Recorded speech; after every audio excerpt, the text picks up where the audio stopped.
In the heart of ancient Britain, a story of fire, fury, and defiance was forged. A story the Romans tried to bury, but which echoes through the ages. It's the story of a queen who became a warrior, a mother who became a rebel leader, and a woman who dared to challenge the most powerful empire the world had ever known. This is the untold story of Boudica.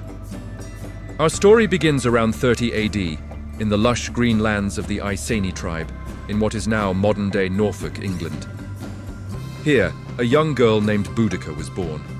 We don't know much about her early life, but we can imagine her growing up strong and free-spirited, her fiery red hair matching the rebellious spirit of her people. The Iceni were a proud and independent Celtic tribe, known for their skilled horsemanship and fierce warriors. They lived in roundhouses, worshipped nature gods, and were governed by their own laws and traditions. Boudica grew into a woman of noble birth, described by Roman historians as tall, with a harsh voice and a piercing gaze. She eventually married Prasutagus, the king of the Iceni.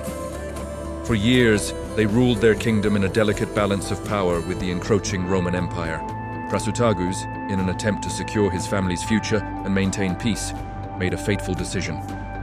He named the Roman emperor as co-heir to his kingdom, alongside his two daughters. He believed this would protect his people, a gesture of goodwill to the mighty conquerors.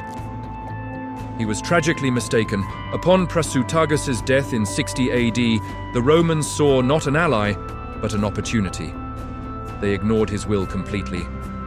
They declared the Iceni kingdom a conquered territory, annexed their lands, and seized the property of the Iceni nobles.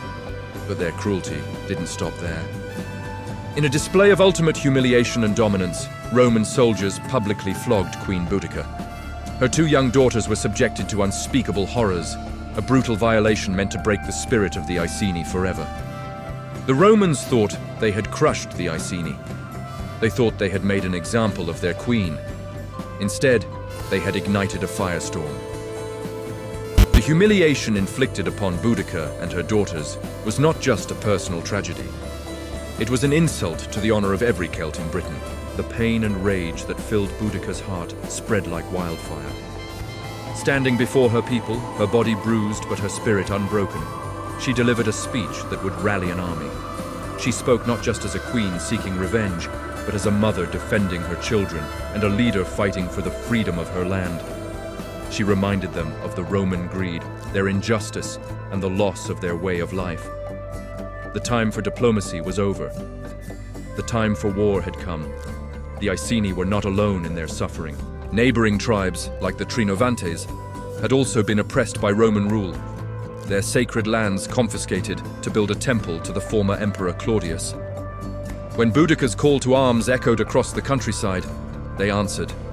A massive rebel army began to form, a coalition of Celtic tribes united by a common enemy and a shared desire for freedom.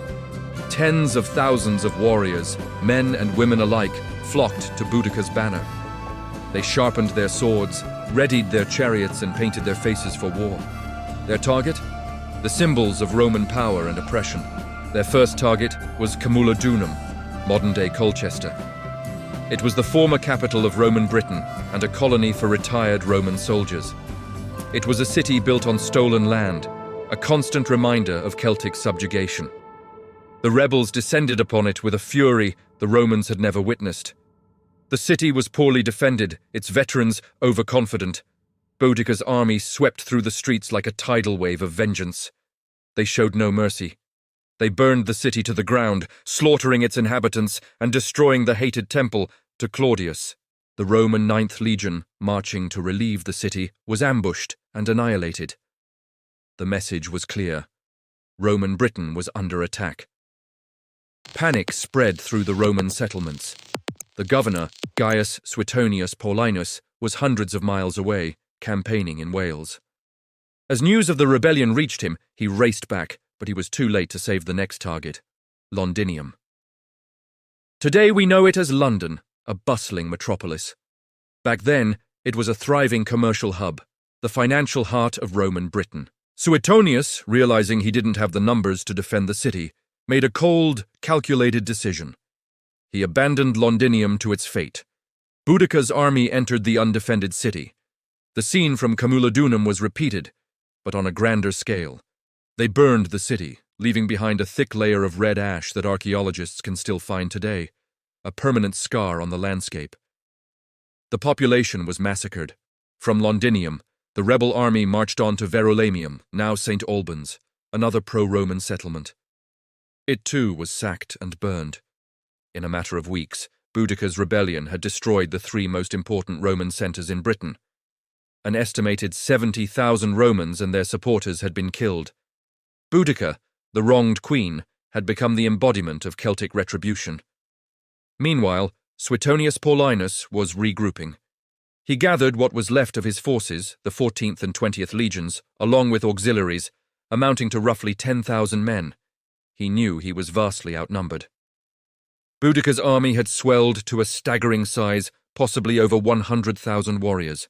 But Suetonius was a brilliant and ruthless tactician. He chose his battlefield carefully. He positioned his smaller army in a defile, a narrow gorge with a forest at his back, preventing any attack from the rear. The open plain in front of him would force Boudica's massive army to funnel into his disciplined lines. Boudica was confident. She had numbers, momentum, and the spirit of her people on her side. So confident, in fact, that the rebels had brought their families in wagons to watch the final, glorious victory over the Romans. They parked the wagons in a crescent shape behind their army, unintentionally creating a barrier that would later seal their doom. Riding in her chariot, with her daughters beside her, Boudica gave one last impassioned speech, urging her warriors to fight for victory or die for freedom. Then, the battle began. The Celtic warriors charged forward in a massive, disorganized wave, their battle cries echoing across the plain. The Romans stood firm, a silent, disciplined wall of shields. They held their ground against the initial onslaught, letting the Britons exhaust themselves. Then, on Suetonius's command, they unleashed a volley of javelins, their deadly iron tips tearing through the Celtic ranks. Following the javelins, the legionaries advanced in a tight wedge formation, a methodical machine of death, stabbing with their short swords, the gladius. The Celts, armed with longer swords, were at a disadvantage in the tight press of bodies. Their sheer numbers became a liability in the narrow space. The disciplined Roman legions cut through the rebel army. Panic set in. The Britons tried to retreat, but their path was blocked by their own wagons, the very same ones that carried their families. What was meant to be a grandstand for victory became a death trap. The Roman cavalry flanked them, cutting off any escape. The battle turned into a horrific slaughter. The Roman historian Tacitus claims that 80,000 Britons were killed that day, compared to only 400 Romans. While these numbers are likely exaggerated, the result was undeniable. A catastrophic defeat for the rebellion. What happened to Boudica? The historical accounts differ. Tacitus says she poisoned herself to avoid being captured. Another historian, Cassius Dio, suggests she fell ill and died. Whatever the exact cause, her end was tragic. The queen who had brought the Roman Empire to its knees in Britain was gone. The rebellion, which had burned so brightly, was extinguished. In the aftermath, the Romans unleashed brutal reprisals.